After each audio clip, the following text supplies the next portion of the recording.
On February 21st, 1934, an unconscious woman was dragged out of the Capitol building by police.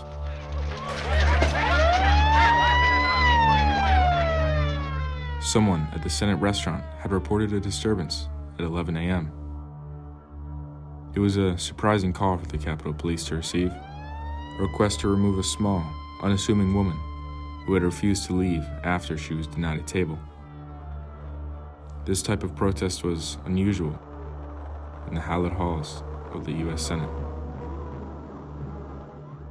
Perhaps she had shouted out that she had worked for the president. Perhaps she had shouted something about her time testifying on Capitol Hill. Perhaps she had simply demanded to be treated the same as anyone else who had arrived at the restaurant that day. As bystanders looked on in shock, this woman was dragged from the Capitol. They did not know that they were possibly seeing the birth of a new tactic in the civil rights movement. There would be various accounts over what exactly happened that day. But this small woman standing up for herself on a cold winter morning in 1934 would grab national headlines. And her act of defiance that day would inspire others to follow in her footsteps with a little used form of protest in America: the sit-in.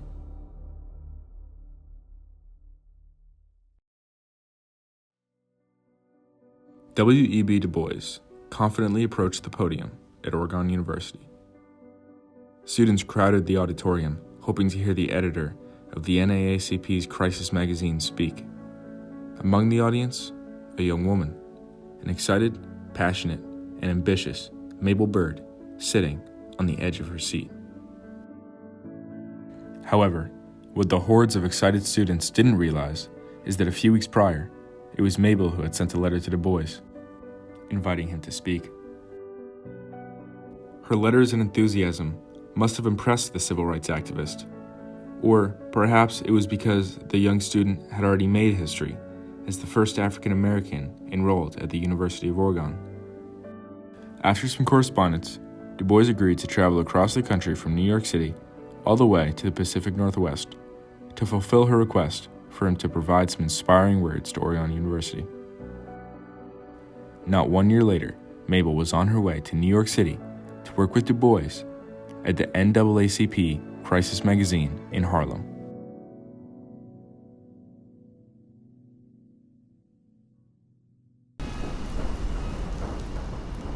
Mabel's time in New York City was very important to her early career. She would work for W.E.B. Du Bois in his magazine The Crisis, arguably the most influential magazine in black media at the time, as well as working with the Young Women's Christian Association in New York.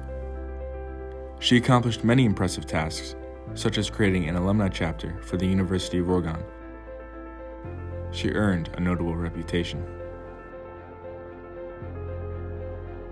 She was well known enough that by the time she earned a scholarship to study settlement housing in England, 200 people attended her going-away party on Easter Sunday. There were many noteworthy guests. Langston Hughes read poetry. Aaron Douglas and W.E.B. Du Bois were in attendance. It was an incredible event and a tribute to her successes and her time in Harlem. She had been there for just 3 years. Like most of her endeavors, Mabel's time abroad was a great success.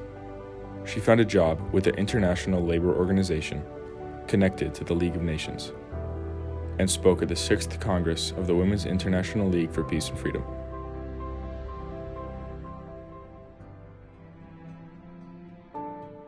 After working overseas, Mabel returned to the USA to work for the Roosevelt administration. She was outspoken about the racial disparity in the New Deal and how it was being implemented. She was encouraged to leave her post after just a few months on the job. In 1933, she received a request from Du Bois to join him at a conference in upstate New York. When Mabel arrived, she must have been stunned by those in attendance. The biggest names in civil rights at the time were all there.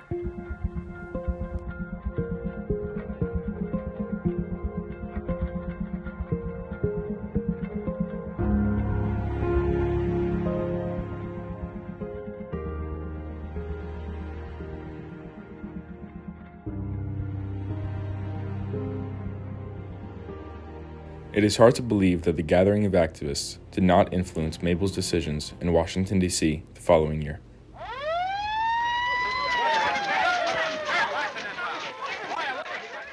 Mabel had arrived at the Capitol for hearings on the Costigan-Wagner anti-lynching bill, an issue very important to her and Dr. Du Bois. It is not known if Mabel had intended what would come next. She arrived at the Senate restaurant with 3 other people. However, the waitress promptly refused to seat her, stating, "If that woman is colored, she can't eat in here."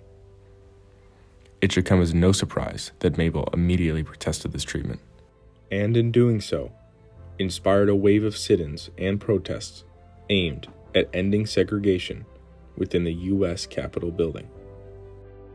The Atlanta Daily World reported that Byrd had been dragged unconscious through the corridor and down the stairs to the police headquarters within the Capitol before being placed in a doctor's care.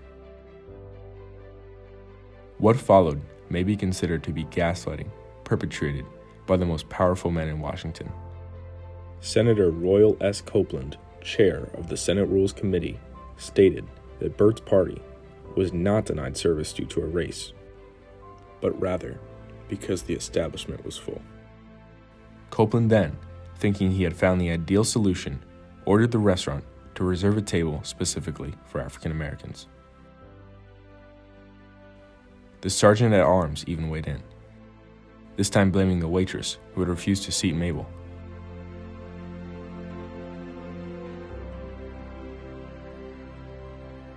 Despite these statements, there had in fact been a policy in place since 1917 to bar people of color from sitting in the restaurant, but it was seldom enforced, until Senator Lindsey Warren invited a friend, Patrick Henry Johnson, to manage the restaurant.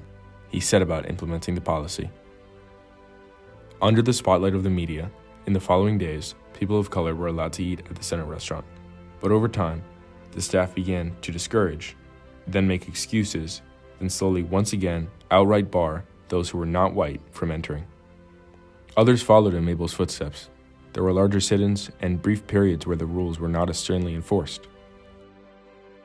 Finally, in the 1950s, a new era of civil rights began.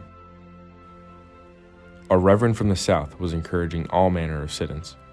It was around this time, as folks protested at various Washington establishments, that the Jim Crow rules of the Capitol building were quietly ushered out the door, as if they had never happened, and no one would ever need to face responsibility for what they had done.